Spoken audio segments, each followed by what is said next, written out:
राधे राधे। कैसे हैं आप जानते हैं कि पुराने टाइम में जब मुगलों का शासन शुरू हो गया था भारत में, तो उन्होंने भारत के बहुत सारे मंदिरों के को तोड़ फोड़ दिया था। वहाँ के जो विग्रह थे उनको बहुत नुकसान पहुंचाया था। और कुछ ऐसे विग्रह थे जिनको सुरक्षित किसी ऐसी जगह पे रख दिया गया था जहाँ पे मुगलों का पहुंचना मुश्किल था। ऐसे ही विग्रह थे मदन मोहन जी, जो कि पहले वृंदावन में विराजते थे, लेकिन जयपुर के राजा जो थे उन्होंने ये विग्रह वहाँ पे शिफ्ट करा दिया था जयपुर में। और उनके पास ये सुरक्षित है। और उसके बाद जो है ये जयपुर से उनकी पुत्री के ससुराल में पहुंच गया, जो कि करौली है आज, वहाँ पे विद्यमान है, वहाँ पे विराजते हैं मदन मोहन जी।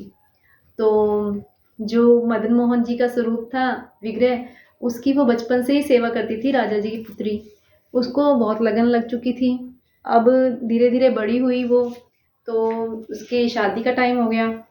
अब उसका विवाह जब हुआ, तो जिस दिन उसका विवाह हुआ तो राजा ने अपनी पुत्री से कहा कि पुत्री, वैसे तो मैंने तुम्हें सब कुछ दिया है, अपनी तरफ से कोशिश की है कि मैं तुम्हें सब कुछ दे सकूं, लेकिन फिर भी हो सकता है कि कोई ऐसी चीज हो जो तुम चाहती हो लेकिन मैंने अभी भी तुम्हें नहीं दी है, या कोई ऐसी इच्छा हो जो तुम चाहती हो कि ऐसा होना चाहिए, तो तुम मुझे बताओ ताकि मैं तुम्हारी इच्छा पूरी कर सकूं।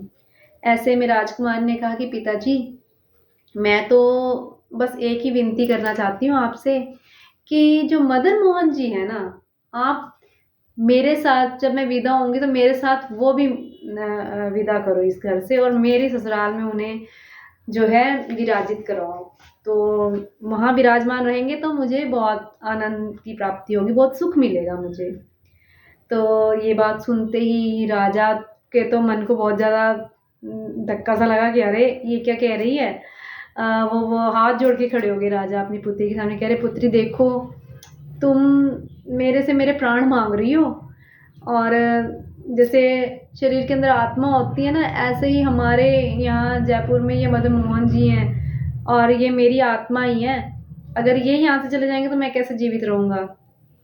तो उनकी पुत्री कहने लगी कि पिताजी, आपने मुझसे पूछा तो मैंने आपसे अपने दिल की बात कह दी है, अब आप देखो कि कैसे पूरा करोगे इसे।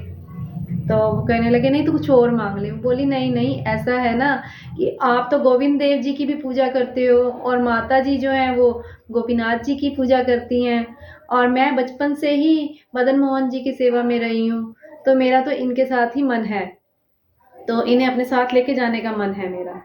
आप इन्हें कृपा करके इन्हें मेरे साथ ही पधरा दीजिए। तो वो कहने लगे कि राजा जी कहने लगे कि ठीक है, अगर तेरी ऐसी इच्छा है तो एक शर्त है, अगर तूने वो शर्त पूरी कर दी तो मदन मोहन जी तेरे साथ जाएंगे। देख, मैं ऐसा करता हूँ कि मैं ना एक नहीं, 7 मदन मोहन जी तेरे सामने खड़े कर दूंगा, और उनके तेरी आंखों पे पट्टी बांधनी होगी, और तू आंखों पे पट्टी बांध के अगर उनको सही वाले असली वाले मदन मोहन जी को पहचान लेती है ना, तो ये तेरे साथ जा सकते हैं। तो मैं ये मान के तेरे साथ इन्हें भेज दूंगा कि अरे ये तो इन्हीं की इच्छा है, तेरी नहीं, इन्हीं की इच्छा है, ये मान के मैं भेजूंगा। बाकी देखते हैं कि मदन मोहन जी की क्या इच्छा है। उस टाइम पुत्री ने कह दिया कि हाँ पिताजी, चलो ठीक है, आपकी जो शर्त है मैं पूरी करने के लिए तैयार हूँ, आप बनवाइए विग्रह। तो राजा ने जो है तुरंत कारीगरों से कह दिया कि बिल्कुल ऐसे ही 6 विग्रह और बनवाओ, जिनमें से ऐसा, क्योंकि मुझे 7 मूर्तियां खड़ी करनी है, जिनमें से एक तो यही होंगे असली वाले और 6 नकली।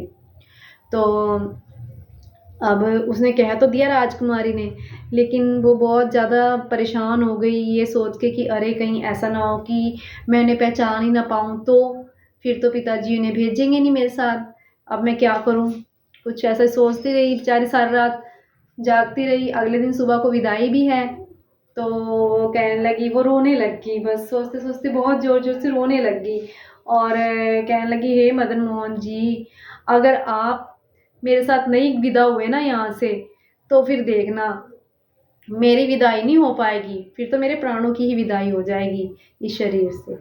तो ऐसा सोचते सोचते, ऐसा भाव रखते रखते वो सो गई, और सोते सोते उसे निद्रा लगी, तो उसे सपने में मदन मोहन जी ने दर्शन दिए, और मदन मोहन जी कहने लगे, अरे पगली, तो क्या सोचती है कि सिर्फ तेरा ही मेरे में मन है?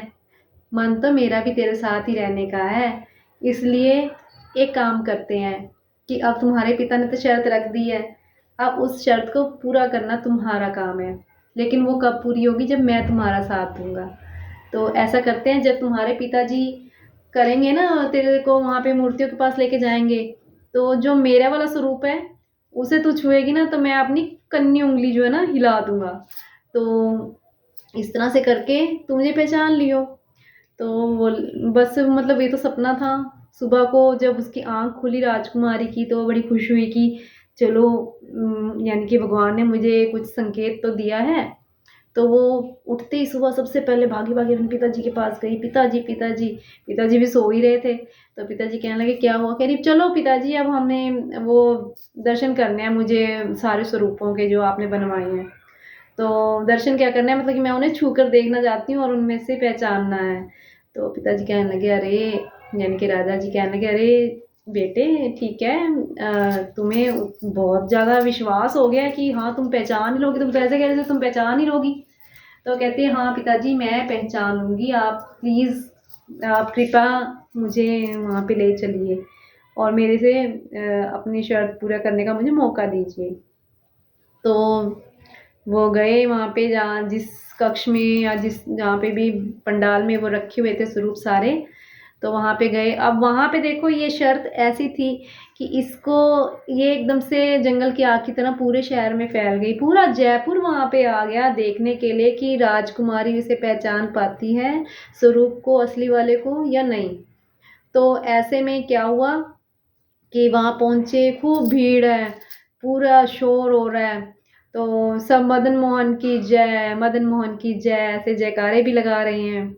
और राजकुमारी जो है वो बस उतावली होके पहुँची और कहने लगी, जल्दी से मेरी आँखों पे पट्टी बाँधो, मैं जल्दी से यहाँ अपनी परीक्षा देना चाहती हूँ। तो और ये भी कह दिया कि हे मदन मोहन, आज ये मेरी नहीं बल्कि तुम्हारी परीक्षा है, देख लेना, मेरे साथ ही चलना प्लीज़। तो आँखों पे पट्टी बाँधी गई। पहले राजकुमारी ने जो है पहले वाले स्वरूप को टच किया, तो वो स्वरूप जो है वो नकली था। असली वाले मदन मोहन जी ने थे। असली वाले मदन मोहन जी जो थे वो 5वें नंबर पे थे। तो वो नहीं, उँगली नहीं हिला रहे थे, तो इसका मतलब कि राजकुमारी को पता चल गया कि ये तो वही नकली है। तो उसके बाद दूसरे स्वरूप को छुआ, कभी कानों पे हाथ लगाती है, कभी चेहरे पे हाथ लगाती है, कभी कंधों पे हाथ लगाती है, कभी फिर उनके हाथों को भी छू के देखती है, लेकिन नहीं हिला।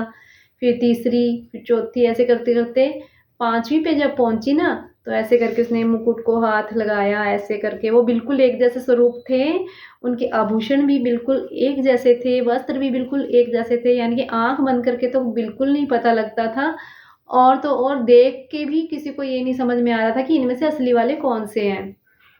तो अब आँखें बंद करके वो पहचानने की कोशिश कर रही है, जब वो ऐसे करके छू रही है, तो छूते-छूते जब वो बंसरी वाले हाथों तक पहुँची है, तो बंसरी वाले हाथ यूँ थे और एकदम से उन्होंने उँगली जो है ऊपर कर दी, जब वो हाथ छूते-छूते वहाँ तक पहुँची, तो और यूँ कर दिया, हिलाई, तो वो खुश हो गई, कहने लगी, "अरे पिताजी, पिताजी, ये तो यही वाले हैं हमारे असली वाले मदन मोहन जी।"